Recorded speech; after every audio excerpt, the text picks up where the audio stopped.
One of my favorite books is Gary Keller's book, The One Thing. I use it for different parts of my life, but I specifically use it for health practices where I ask myself the central question of this book: what is the one thing I can do right now where by doing it I make everything else in my life easier or unnecessary? Today we're going to talk about simple yet powerful ways to kickstart or reignite or boost your journey for measurably better health. When it comes to health practices, my core ethos and the ethos of HPHY, in addition to making sure that health practice is enjoyable, is efficiency. It has to be efficient. Basically, minimum input for maximum results. Welcome to HPHY, Healthy Practices, Healthier You. Staying healthy doesn't always mean we spend hours and hours at the gym or follow some sort of complicated routine, even if it's part of our work, even if we do genuinely enjoy it. And it matters because our health is the fuel, the tool, the gift, and the non-negotiable, so it cannot be ignored.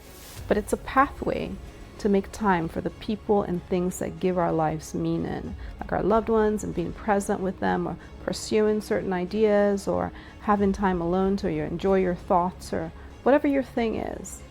Your health is the essential fuel of all of your hopes and dreams. And my focus with this video and my life really is how do we find ways to make life and the choices that we're making a little bit more efficient so we can get the results that we want and have more time to spend with the people that we care about and doing the things that we enjoy. So our focus in this video is like these practices that require minimal to no effort and act as gateways to fitness. And the best part is that they can trigger positive changes in other areas of our lives. Today I'm going to share 6 easy, effective, and super low effort ways to stay healthy and get the benefits of exercise. And some of them are actually quite pleasurable. And my favorite is among these.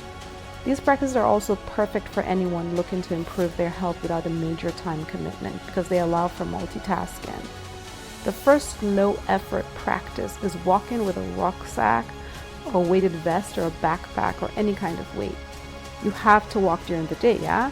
Because we have to move. Even if we don't move a lot in some of our jobs, we have to move to get there. Now, unless you're ill or you have some sort of condition or a circumstance where you can't, most of the time we do have to move around. And so did you know that simply by walking or any movement while wearing a weighted vest can give you an effective workout? A weighted vest or a rucksack adds this extra resistance to your body weight, making your muscles work harder without you even realizing it. Pair this in with daily walks and you can burn more calories and strengthen your muscles effortlessly. The mechanism is that when you wear a weighted vest, it increases the load on your muscles and it forces your body to engage more of the muscle fibers to maintain balance and movement. This extra resistance helps build muscle strength, increases caloric expenditure, and can also improve bone density by adding stress to your bones and stimulating bone growth. So the practical how to, well, first, you have to figure out which one you're interested in and which one you have access to. A weighted vest is great because the better ones tend to distribute the weight throughout the vest and making it more balanced and more comfortable for you to walk for longer periods of time. So it's not concentrating the weight in just one area and giving you pain that may impede your future, health practices. So you're able to do it now and feel good doing it, and it's distributed all over your body. But you start by wearing a vest or carrying a rucksack or a backpack that adds 5 to 10% of your body weight, and that is the difference between the vest and the rucksack and backpack. Even the backpack does not necessarily have that support depending on the backpack because it's not built for that. The rucksack might, depending on how it's made and the quality of it, and the vest should, if it's a good quality one. And anyway, you can start by wearing a vest or a backpack that adds about 5 to 10% of your body weight. And you can wear it during the day, your daily walks or light jogging if it fits well enough, because sometimes if it doesn't fit well enough, it'll chafe if you're bouncing up and down with that weight on it. You gradually increase the weight as your body adapts, and you tend to aim for 20 to 30 minute walk each day to maximize the benefits. And this can be your walk home, and if possible, you walk in nature such as parks and trails, to combine the benefits of physical exercise with the calming effects of nature. Our second minimal to no effort health practice is the sauna, which is my favorite thing. All my friends, anyone that knows me, has had to listen to my focus on sauna and just the benefits and just how good you feel. The most effort that you have to put into the sauna is either, I guess, turning it on and then taking a shower before you go in there, or whatever exercise you would have done before you go in there. But you go in there and you sit and you sweat, and you feel great during and even better after. Sauna isn't just about relaxation, though. It's a gateway habit that can lead to broader health improvements. Regular sauna sessions increase your heart rate, promote sweating, which helps detoxify your body. It promotes sweating, which is just our skin's one of our major detox organs, so it just supports our natural detoxification system. It can serve as a gentle introduction to regular exercise, which is so wonderful to just go there and sit. The mechanism is that the sauna mimics the effect of moderate exercise by increasing your heart rate and improving circulation. The heat in the sauna causes blood vessels to dilate, lowering your blood pressure and enhancing blood flow throughout the body. Sauna use also stimulates the production of human growth hormone and heat shock proteins and aids in muscle recovery and overall body composition. Whenever I've lifted weights and I feel, extremely sore because I always, sometimes tend to overdo it, that is one sure way of just making myself, feel better as soon as possible, and also prolonging some of the benefits of whatever exercise I've done. So a practical tip is to aim for about 15 to 20 minutes in the sauna 2 to 3 times a week or more if you can. The effects are dose dependent and temperature dependent, and can be done up to 4 to 7 times a week. So you can do it every single day if you want. You can start with lower temperatures around 158 degrees Fahrenheit and gradually increase to higher temperatures up to 212 as your body adapts. You can make sure you stay hydrated by drinking water or drinks with electrolytes before, during, and after your session, and consider also replenishing electrolytes with fruits. Always listen to your body and consult your healthcare provider before you use the sauna, especially if you have had underlying health conditions, please. And for a deeper dive into the benefits of sauna use, we are going to have a full video dedicated to this, because it deserves more than a full video. It supports cardiovascular health, muscle recovery, so many different things, even menstrual cramps. So a third health practice that requires minimal to no effort is the vibration plate. So vibration plates are this quick and easy way to engage your muscles and improve circulation without much effort. So you just get on it, maintain your balance, you stand there, and it shakes you. It shakes you. So just standing on the plate while it vibrates can just stimulate muscle contractions throughout your body, and this can also be enjoyable depending on your tastes. The mechanism is that the vibrations cause rapid muscle contractions, which engage more muscle fibers than usual, leading to improved strength, flexibility, and circulation.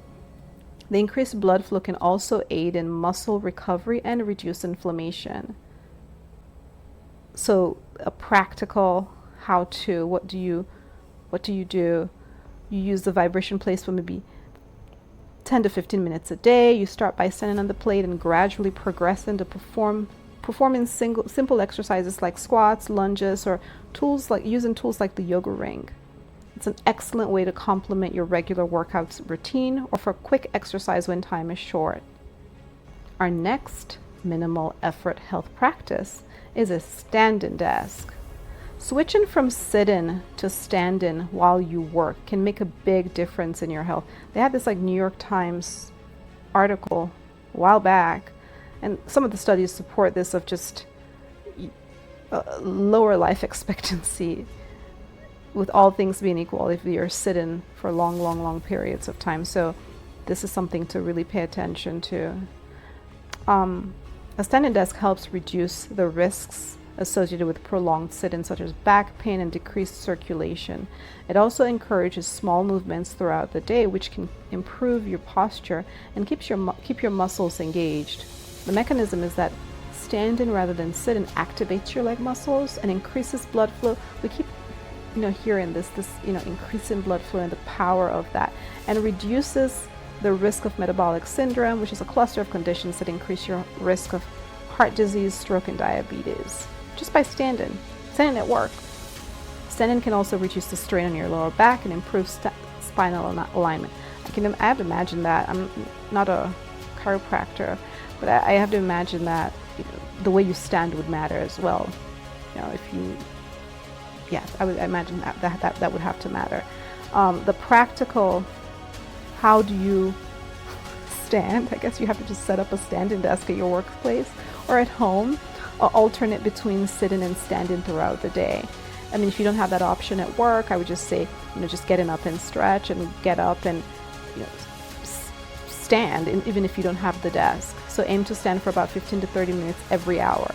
So we're talking about half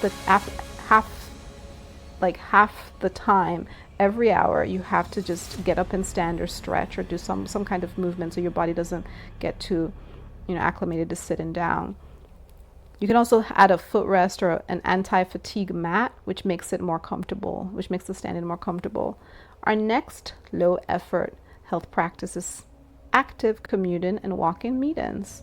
So why would you sit in a conference room when you can go and take your meetings on the go? That is, if you have space to do that within where you work or where you are, or if the weather permits. Walking meetings are a great way to incorporate movement into your day without taking extra time. Similarly, active commuting like walking or cycling to and from work can be an easy functional way to fit exercise into your daily routine. The mechanism is that the walking stimulates, again, blood circulation, which increases oxygen supply to your brain and your muscles. This enhances your cognitive function, your mood, and your creativity. Walking or cycling as part of your commute also helps maintain cardiovascular health, improves muscle tone, and burns calories without requiring extra time in your schedule. So the practical how-to, I would just say suggest a walking meeting to your colleagues or clients for your next discussion. Maybe bring it up ahead of time so maybe people can prepare and maybe you can scout the route, the path that you'll take so that it's conducive to actually having a meeting while you're walking, so it's not too noisy or uncomfortable or too tight or you guys can do a test run. But suggest a walking meeting to your colleagues or your clients for your next discussion, and choose a safe space and a pleasant route, and just make sure the pace is comfortable so everyone can converse easily. Walking meetings can be done outdoors or in large indoor spaces like a hall or an atrium. Actively commuting, like walking or cycling to work a few days a week for a healthy start, can make a real difference in your health without you even realizing it, and it's functional, so you just have to get there once you start. And you won't even think about it, just thinking about it as part of your life. And if your workplace is too far away, you can't walk or cycle, or for some people you don't know how to ride a bike, you can try driving and parking further away, or get enough public transportation a stop earlier to incorporate some walking if the weather permits and if you're feeling comfortable to do so. Or maybe do it in the evening when you're going home. Our sixth and final low to no effort and pleasurable health practice is stretching. I love to stretch. And incorporating a simple stretching routine into your daily life can improve your flexibility, it can reduce your stress levels, and it prevent injury, all without breaking a sweat. So whilst we gave you the sauna where that's all you do in there, this one you don't even have to sweat, you can just maintain. Stretching helps maintain your muscle elasticity and joint mobility, which are crucial for staying active as you age. You can stretch first thing in the morning, during breaks at work, or before bed, or just throughout the day. It can be like just part of your little routine. The mechanism is that stretching increases the blood flow to your muscles. Again, we hear this on every single one, we've heard that, and helps elongate muscle fibers, which improves flexibility and range of motion. It also activates the parasympathetic nervous system, promoting relaxation and reducing stress. So the practical how-to, I suppose you can just dedicate a specific period of time, let's say 5 to 10 minutes each day to stretch in, or you can break it up into clusters, 1 minute and then at every hour, or 30 seconds at every hour. You focus on your major muscle groups like your hamstrings, your quads, your shoulders and your lower back, and you hold each stretch for 15 to 30 seconds and avoid bouncing to prevent injury. You can also incorporate stretching into your morning routine as a break during work, or walk in nature. I mean, just a combination of nature and just stretching can just release endorphins, which we've learned about in the cortisol video. Just makes everything, it's like our feel-good hormone. Whether it's through movement or relaxation, each of these habits have the potential to improve our overall well-being. So as always, please listen to your body. If you don't like any of these, do not do them. If you dread or hate them, do not do them. But if you are interested, please try them out. Recruit a friend or 2 or 10 to do them with you. As always, consult your healthcare provider before beginning any new regimen. Yeah? Back to the beginning. Ask yourself, so what's the one health practice I can start that by doing it, everything else becomes either easier or unnecessary on this journey to improve your health? That's the question. Physical activity will always remain a keystone habit that often leads to positive changes in other areas of our lives. It complements a healthy diet and sleep, stress management, and all the other pillars of health. Incorporating these low-effort gateway habits into our routines can significantly improve our health simply because they are enjoyable with minimal effort, making them very, very easy to sustain. In fact, we probably look forward to doing them. I know I look forward to my sauna. Remember that the main pillars of exercise, diet, sleep, and stress management are like siblings. They work together to make your life healthier, but they're all necessary and none of them are replaceable. So you have to stay hydrated always, of course, including before, during, and after the sauna, the vibration plate, stretching or walking sessions, and consult your healthcare provider before making any major changes to your health regimen like we mentioned. If you find this video valuable, subscribe, share, like, and turn on the notifications. Thank you and have a great day, and check out our sauna video when we do release it. It'll be next. Have a great day. Bye.